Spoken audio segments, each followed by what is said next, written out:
Hi dear cricket fans, subscribers and friends of cricket happenings. What a day we had here at Mohali in Chandigarh in the second semi-finals of the ICC Cricket World Cup 2011. Let me rush to the report here. Well, India maintained their unbeaten record of wins over Pakistan in a World Cup history, but once again emerging winners with a very disciplined bowling performance in a 29-run win in the semi-finals to enter the World Cup finals for the third time in the World Cup history. India won the toss amidst an electrifying atmosphere at Mohali, which was further electrified by Virendra Sehwag's knock of 38 of just 25 balls, inclusive of 21 runs with 5 boundaries scored from the third over of the innings, bowled by Umar Gul. India were racing along at 10 runs per over, but Wahab Riaz ended it in the 6th over by trapping a menacing Sehwag LBW with one that held its line. 48 for 1 with Gambhir joining Tendulkar, playing some fine strokes. As and when the opportunity presented itself, the score was kept at a healthy clip at 118 in the 18th over. A rush of blood cost Gambhir his wicket as he was stumped for 27 of 32 balls with 2 fours. Tendulkar, on the other hand, was living a charmed life today, being dropped 3 times on the bowling of an unlucky Afridi and was not at all convincing against the spinners Ajmal Afridi and Hafiz, who actually pegged the Indian run scoring. With his score on 141 in the 26th over, the impressive Wahab Riaz, producing some good reverse swing bowling, struck twice in succession, but first getting Virat Kohli caught for 9, and the very next ball, the informed Yuvraj Stumps was splattered by a swinging Yorker for a golden duck. More pressure on India, with boundaries drying up, and Tendulkar finally was caught by a relieved Afridi himself of 85 of 115 balls with 11 fours. 187 for 5 in the 37th over, India could make only 73 runs in the remaining overs, with Dhoni contributing 25, Suresh Raina with the help of tailenders Zahir, Harbhajan and Munaf remaining not out. Suresh Raina was not out on 36 of 39 balls with 3 fours. India closed at 260 for 9 in 50 overs, with Wahab Riaz the most successful bowler for Pakistan, finishing with figures of 5 for 46 of his 10 overs. As far as the reply was concerned, the Pakistani openers Kamran Akmal and Mohammad Hafiz were in no trouble facing the pace of Zahir Khan and Era by getting runs at a good rate by hitting some good boundaries with good copybook strokes by racing 44 in 9 overs on a lightning outfield, I would say. Munaf Patel bowled an excellent line to quieten things up, and Zahir, brought back by Dhoni, responded by getting Akmal caught by Yuvraj at point for 19 of 21 balls with 3 fours, and Asad Shafiq played very well along with Hafiz, but Hafiz tried something silly by trying to parallel a delivery on the off stump from Munaf Patel to the onside, and Dhoni picked up the catch on the missed shot, and Hafiz was dismissed for 43 of 59 balls with 7 fours. Yuvraj Singh was pressed into action, and he got 2 quick scalps by first clean bowling Asad Shafiq on a cut shot for 30, and a struggling Yunus Khan was forced to give a catch to Raina for 13 of 32 balls.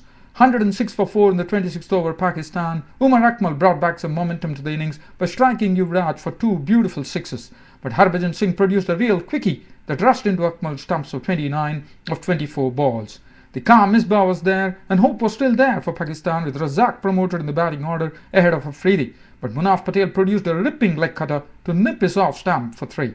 Boom boom, Afridi walked in with the score on 150 for 6 in the 37th over, and surprisingly, the last batting power play was not taken by Pakistan. A real puzzle for me. Afridi perished for 19 by giving a catch of a full toss from Harbhajan.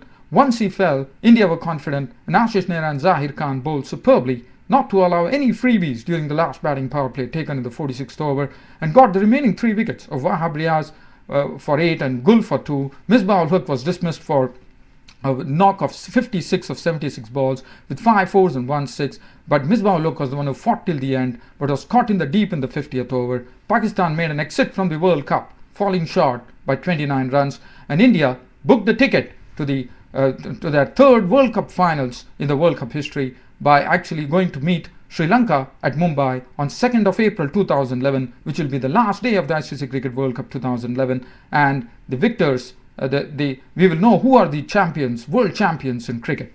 Well, now, as I already completed my report, now I'm just going to talk about the game here. As far as let me just talk to you about Indian innings. Well, I think Sachin Tendulkar was dropped a lot of times. The Pakistani fielding would be definitely be blamed for that, for the way they played. The Pakistani fielding was not up to the mark, especially their catching was absolutely odd. Sachin Tendulkar was dropped 4 times, in fact, 3 times of an unlucky Afridi and once of Mohammad Hafiz, and the culprits were Misbah ul Haq, Umar Akmal, and also it was Yunus Khan.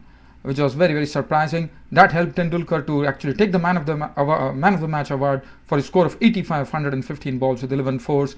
Other than that, as far as the bowling was concerned, Wahab Riaz was superb, 10 overs no more than 546, and the Pakistani spinners bowled excellently well. Saeed Ajmal 10 overs no more than 2 for 44, Shahid Afridi 10 overs no more than none for 45, Mohammad Hafiz 10 overs no more than 1 for 34 is very, very impressive. He has been really a very good bowler in this World Cup 2011, and Umar Gul was pasted. 8 overs cost him 69, and in fact, all that, as you know, 38 runs were scored by Virendra Sehwag. In that, the share of Virendra Sehwag would have been around more than 30 runs. So you could just imagine what damage Virendra Sehwag could do to a bowler's reputation. And Umar Gul was supposed to be the best bowler for Pakistan, but today he was totally off colour. He was taken to the cleaners. As far as Pakistan were concerned, they were going well. My only question would be, why did Pakistan did not take the batting power play when Shahid Afridi and Abdul Razak were at the crease? It's a real riddle to me. Not Shahid Afridi, probably Misbah ul Haq. I'm sorry about that.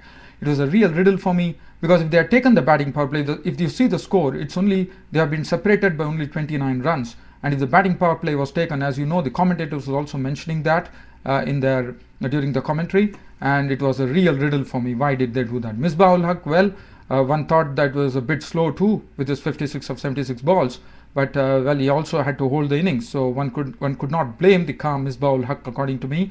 And the Indian bowling was very, very disciplined. Zahir Khan, in fact, they shared the wickets. All the 10 wickets were shared. There were only 5 bowlers were used, which was a really good thing, which Dhoni pointed out in the press conference, in the post-press conference. Zahir Khan, 9.5 overs, no maiden, 58 runs and 2 wickets, doing the job for Dhoni once again. Ashish Nehra, 10 overs, no maiden, 2 for 33, very impressive. Munaf Patel bowling at the right areas, 10 overs, 1 maiden, 40 runs and 2 wickets. Harbhajan Singh, 10 overs, no maiden, 2 for 43 on his home ground. Yuvraj Singh, 10 overs, 1 maiden, 57 runs and 2 wickets. And well, dear cricket fans, subscribers and friends for Cricket Happenings, it has been a great pleasure bringing you the semi-final report of India's 29-run win over Pakistan in the semi-finals of ICC Cricket World Cup 2011, taking them to their third final meeting in World Cup history, and they would be meeting Sri Lanka at Mumbai in the ICC Cricket World Cup finals on April the 2nd. Until then, this is your host Ram saying goodbye. Thank you.